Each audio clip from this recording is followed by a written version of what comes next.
As we're thinking about 2021, one thing we know for sure is you need a plan for your success. We planned really well all the way through COVID, and as a result, we were up year over year. Yep. We didn't just stumble into being up year And over we year. had entire segments of our revenue disappear, and other segments more than made up for it. We were up year over year. As a matter of fact, we were up over what we projected budget to be for the 12 months beginning before COVID. Yeah, it's just bizarre. But you know, it didn't happen because we were one of those unique businesses that happened to benefit from everything going on. We rallied. We were running like somebody was chasing us, man. We launched new things. We tried stuff. We shipped stuff sooner. But we came into our war room as an executive team every 2 days for 90 days in a row, and we had a battle plan. Yep. And we knew how to do that because we have been an organization that has valued and built plans. You got to have a freaking plan. And it's one of the 6 drivers of an EntreLeadership company is planning. What would you say to business owners as they're maybe kind of stumbling out of 2020? Maybe they didn't have a plan, or maybe they're still licking their wounds. This is the time to plan your year out. This is the time in January to look out and go, where do we want to be in a year from now, and how are we going to get there? Well, I didn't, when I started, for the first several years, we didn't do any planning. We certainly didn't do any strategic planning. Someone said something about StratOps one time. I said, I don't even know what that is in the early days. And so I just always figured we could out-earn our stupidity.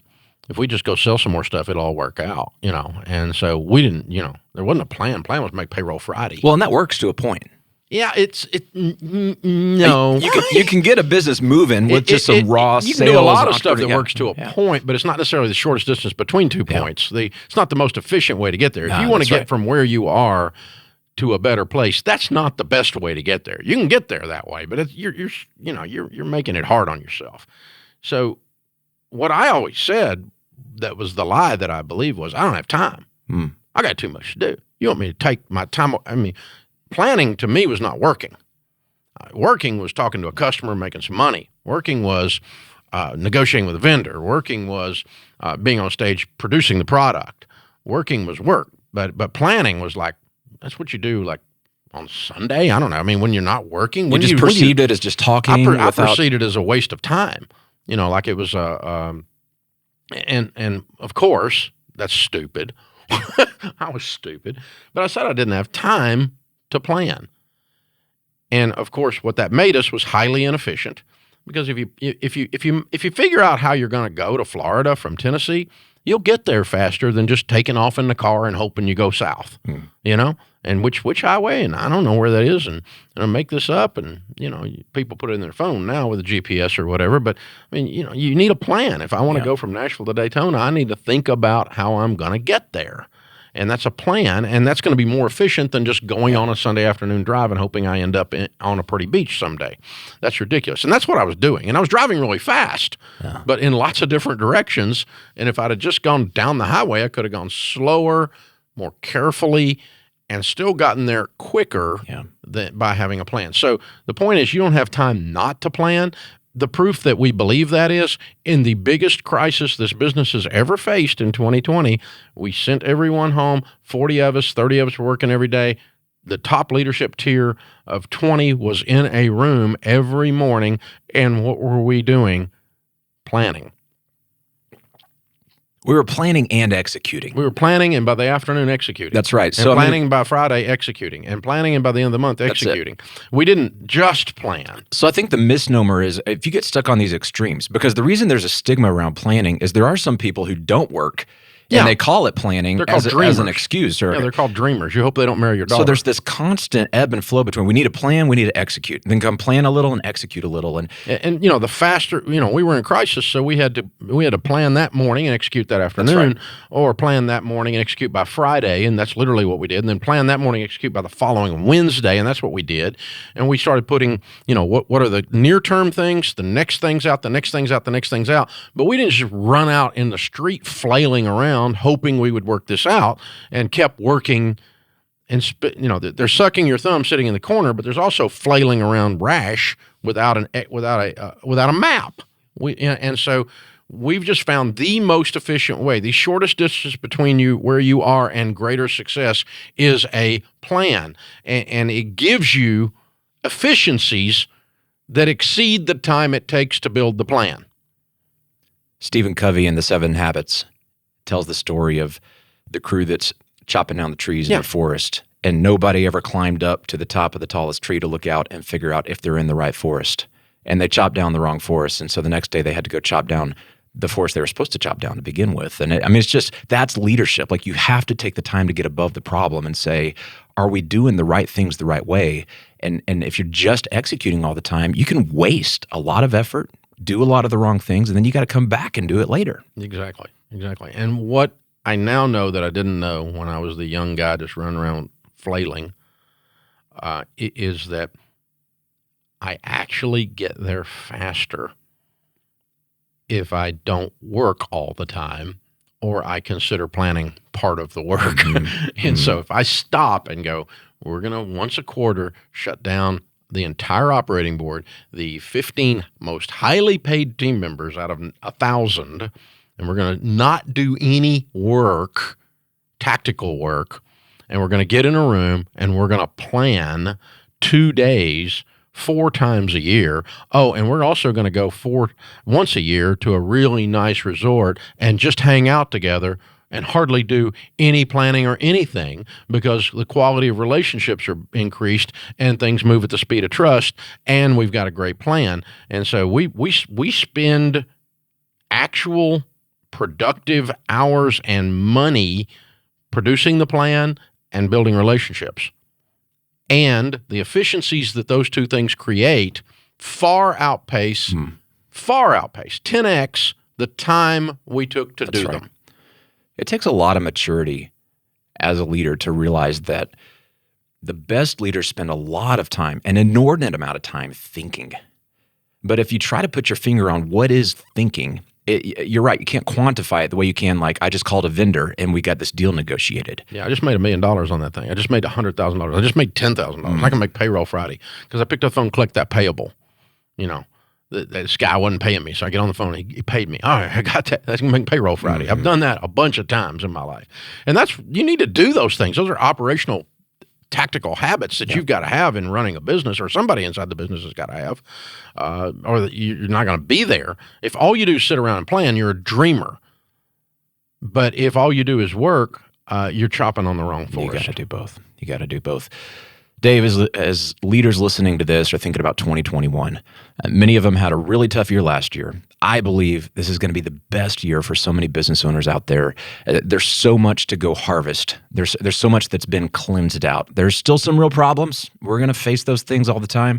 But as we wrap up today, what would you say to encourage the hearts and minds of leaders as we go forward together in 2021?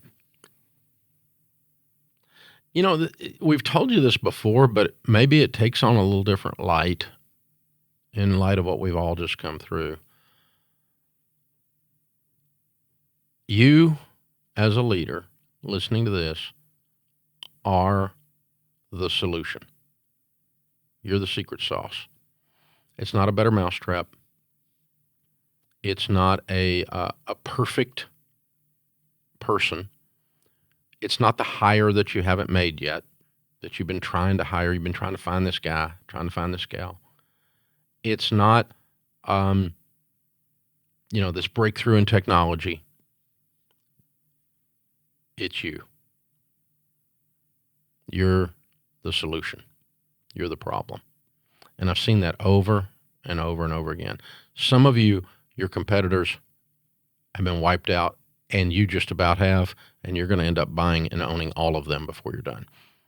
I got off the plane in another city back in the summer when very few people were moving around. I went to speak to this technology group in person. And the car service guy pulls up. We get in the car service. And I sit in the front because I love car service guys. They're all small business guys, just about. There's a few of them that work for big companies, but we don't usually use them. We use the little guy if we can find him.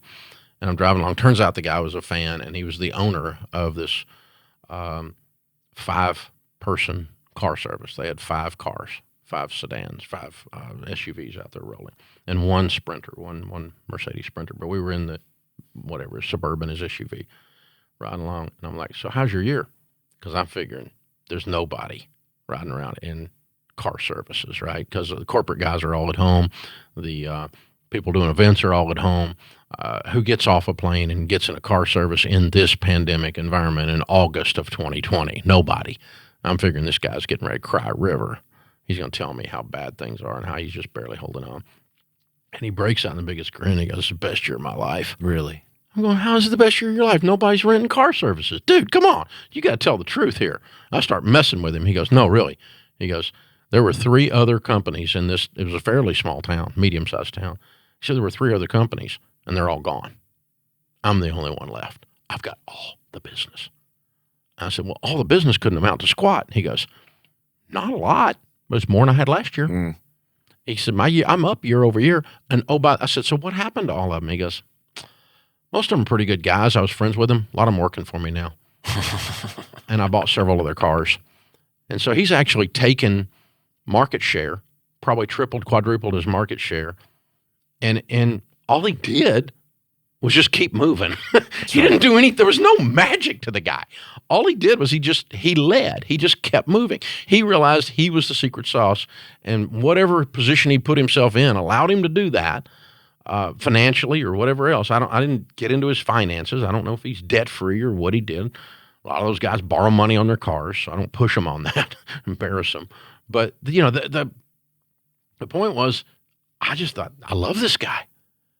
He not only survived, and I'm kind of, August was a bad month for folks, and not only survived, but he now owns all these old competitors. Some of them will pop back up, but it'll take years for someone to whittle away at the market share that he added in 1 6-month period of time, because he kept pushing, kept driving, kept scrambling, kept pivoting, kept scrappy.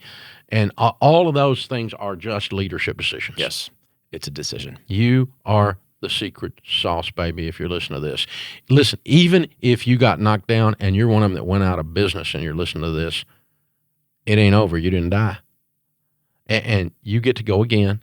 You get another shot, man, and you're going to be better next time because you've learned some stuff, and you didn't die. Well, you get to do it again. You didn't lose most of the assets that you really need, which is what No one your ability can to work with people, your relationships. I mean, it's your business was just your business. It's just a thing. It's just a thing. Just a thing. And go do another thing, man, and or go do that thing again, and this time do it better and smarter. But it is not over. And the thing that made you successful before is not gone. That's right. And that is you. And what you got, the stuff, man, inside of you. And that's not gone. No one can steal your hope. You have to surrender that.